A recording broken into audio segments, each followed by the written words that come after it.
a treasure chest worth millions hidden in the Rocky Mountains, with only a few vague clues from a poem to discover its whereabouts. Thousands have attempted to find it, and some even died in their pursuit. This is the story of Forrest Fenn's treasure. Begin it where warm waters halt and take it in the canyon down. Not far, but too far to walk. Put in below the home of Brown. I think a lot of people were just attracted to that aspect of like having a purpose, right? You know, your purpose is to try to find Fenn's treasure, but also they found fun and a great love for adventure and the outdoors along the way. Shelby Cashman, an anchor at local news station KOAT in Albuquerque, New Mexico, has tracked the treasure hunt over the years. So, who exactly is Forrest Fenn?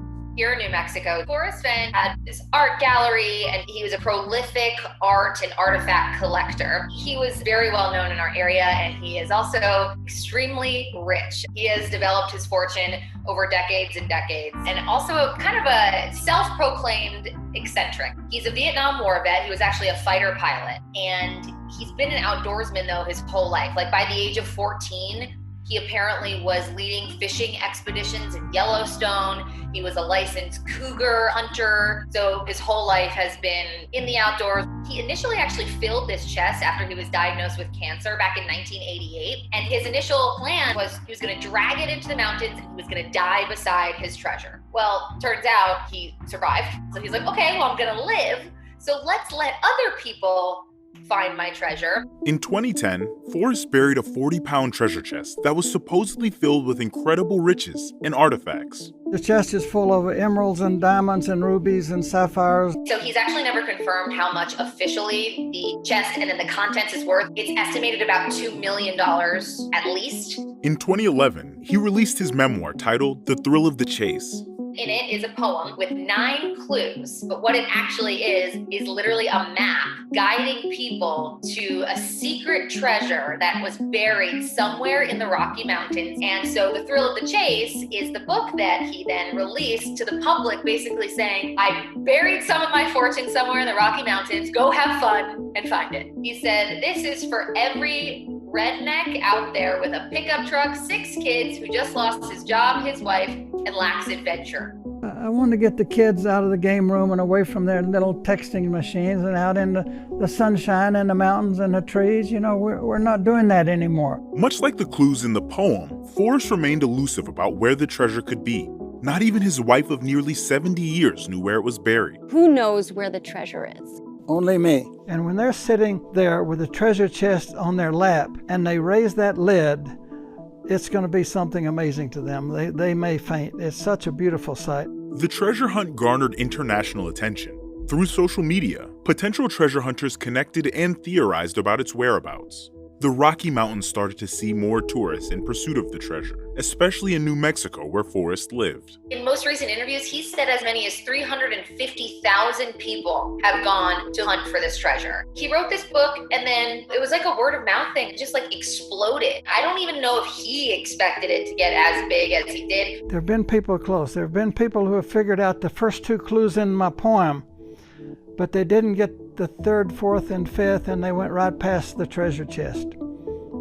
And I'm not going to tell them who they are because they'll go crazy. This area covers New Mexico, Colorado, all the way up into Wyoming. You go from desert all the way up to the Colorado Rocky Mountains, which is snow-covered, cold, and there's water. There's the Rio Grande going through all of this. The riptides, there's the water element of it. There's also just the vastness of it. There's not a lot of markers along the way. There's nothing really to identify where you are in the Rocky Mountains. And Forrest Fenn didn't do anyone any favors. Like, he literally just said, somewhere in the Rocky Mountains, have fun. As the search's popularity rose, so did the controversy surrounding its creator.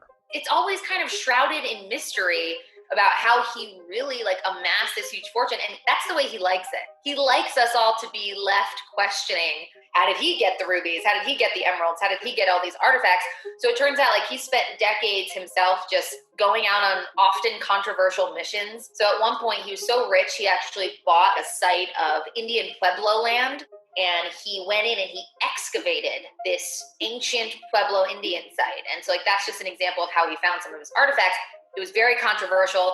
A lot of the native people called him like a plunderer, and that he was coming into their land and destroying it and taking what was theirs and taking all this ancient stuff. And he basically said, I don't care. I bought this land and I'm going to do it. That's the kind of guy he was. I would love if somebody found it tomorrow. But if nobody found it for 100 years, that's okay with me too. When people first heard about the thrill of the chase, they wanted to go out and try it and get outdoors and figure it out. And then as the years went on, it became very controversial because people were not only getting injured because they were just traipsing all around the Rocky Mountains, they were going out there sometimes by themselves for weeks at a time, and family members didn't know where they were. Sometimes treasure hunters never made it home. At least 5 people died in the pursuit in the Rocky Mountains. The 5 people who died searching for Forrest Fenn's treasure were Randy Bilyeu, Jeff Murphy, Pastor Paris Wallace, Eric Ashby, and Michael Wayne Sexton. Randy Bilyeu was the first to go missing on January 20th, 2016.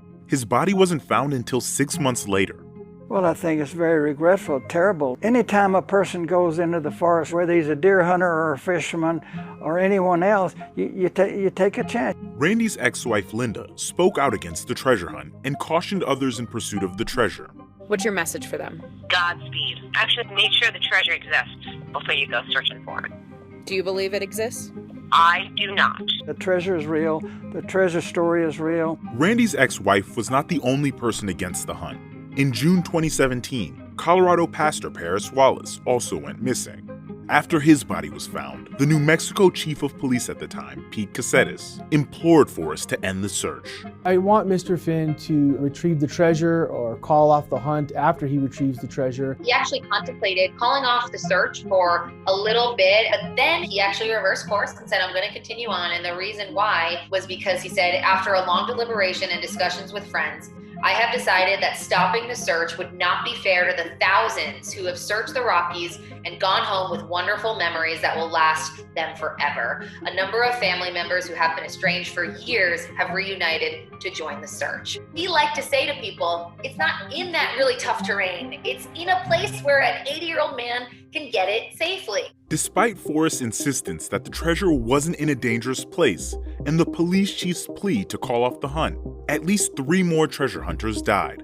Eric Ashby was a man who had been living in Colorado Springs, and he went to hunt for the treasure. And he was on the Arkansas River in a raft when it flipped in June of 2017. Jeff Murphy died after a 500-foot fall in Yellowstone National Park.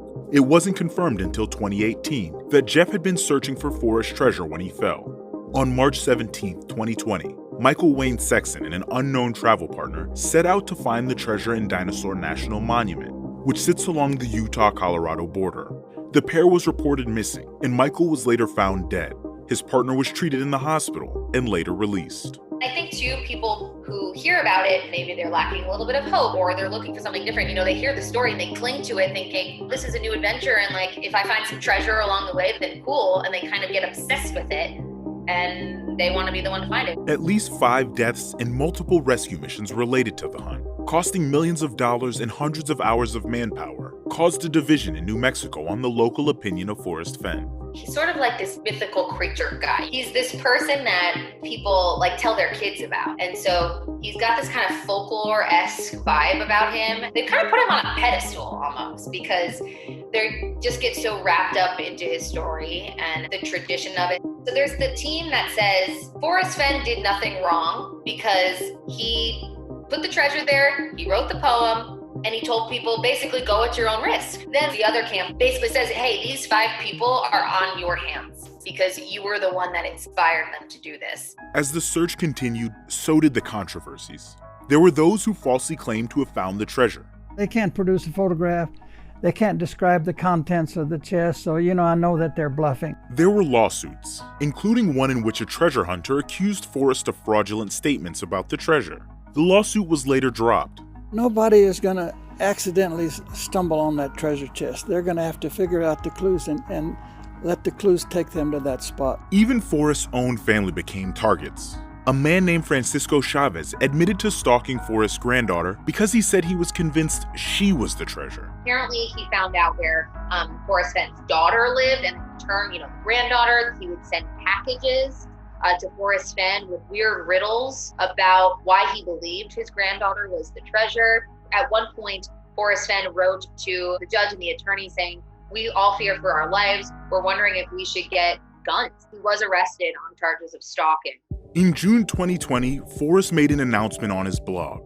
The treasure had finally been found. Well, I was a little bit shocked because I hid it in a pretty good place and lots of people over the years couldn't find it. But this man followed the clues in my poem and they took him right to the treasure. And that was what it was all about. At first, Forrest wouldn't give many details, but the hunter, who remains anonymous, eventually revealed the treasure's general location. In classic Forrest Fenn fashion, he has been releasing very few details about where it was found and who found it. All he has said is that a man from back east was the one who found the treasure. It was found in Wyoming. People were shocked because I think a lot of the searches had been concentrated here in New Mexico and Colorado. Fenn said that he knew it was true because the person emailed him photos and told him exactly where he found it. And Fenn has said he will never reveal who they were. So it's going to be on the onus of the person who found the treasure to come out and say themselves that they found it. Although the hunt for this treasure is over, more conspiracy theories have only blossomed since its discovery. Some people are saying Forrest Fenn is testing us. There were pictures of Forrest holding the treasure. And so people are like, the pictures could have been any treasure that he had. Some people say, well, only the true treasure hunters know that this is a test by Forrest Fenn, and it is still out there. Some people are saying the controversy finally caught up with him and that he decided to stop the search. Others question if the search was ever real at all. I think most people thought, one, it was a hoax, and two, if it was ever found, it would be found like hundreds of years from now. This thing was going to be buried forever. We would never know the truth. We would never know if it was a hoax or it was never real because no one was ever going to be able to find it. Someone finds it all of a sudden 10 years later, and I think people were like, wait, what? It was real this whole time? One thing is for certain, Forrest Fenn's legacy will live on. Generally speaking, it's been a good thing. A lot of people have really enjoyed the mountains, and I get emails from them, and they say they're going to keep coming back. That was one of my motives in hiding the treasure, but it has now been found, so the search is over. One thing about the state of New Mexico is they love their tradition. And so Forrest Fenn lives in our community. He's part of our community, and we are so lucky that he's part of our New Mexico culture. So we're going to celebrate him. But I do think there's a part that is a little sad that this chapter has kind of come to an end. After our initial interview with Shelby, Forrest Fenn passed away on September 7th, 2020. Police say he died in his home of natural causes. He was 90 years old. Forrest Fenn's death adds a little bit to the mystical kind of nature of the whole thing. And I think, when they tell the legend of Forrest Fenn, they'll talk about the timing too. He died 2 months after seeing his life's work come to fruition. Yes, it was dangerous. No one is discounting the people who died in the search or the people who got injured. But I think it's also important to note that Fenn's mission was to get people outside, to bond with their family and friends, to have something exciting to look forward to. And I think he accomplished that. What do you think? Was Forrest Fenn's treasure hunt a hoax? Did he accomplish his mission of getting more people to explore the outdoors? I'm Aaron Burrell, and thanks for watching.